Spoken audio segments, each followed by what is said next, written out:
யார் புருஷன்? பொண்டாட்டிய வாழ்க்கையில பாதியும் மனசுல பாதியும் நினைக்கிறவன் தான் புருஷன். தினம் ஒரு ஆம்பளை கூட என்ன சேர்த்து வச்சு பேசுனியே, நீ எல்லாம் ஒரு புருஷனா? கல்யாணம் பண்ணிட்டு வந்த இத்தனை நாள்ல சாப்பிட்டியான்னு கேட்டிருக்கியா? ஆசமா பேசிருக்கியா?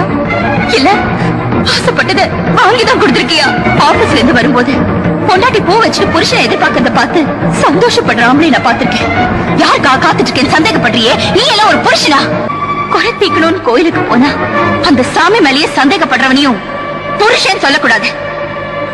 அடிப்பாரு, எங்க மேலேயே பழி போடுறிய? பெத்த பொண்ணு மாதிரி பாத்துக்கிட்டோமே. அதனாலதான் இவன் மேல ஆசிட் ஊத்த வரும்போது பாத்துட்டு இருந்தீங்களா?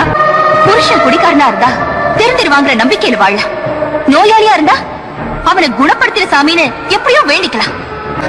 ஆனா உன் கூட எப்படி வாழறது? உன்ன மாதிரி ஆளுங்க கூட அழுதுகிட்டே காலம் தள்ளுறத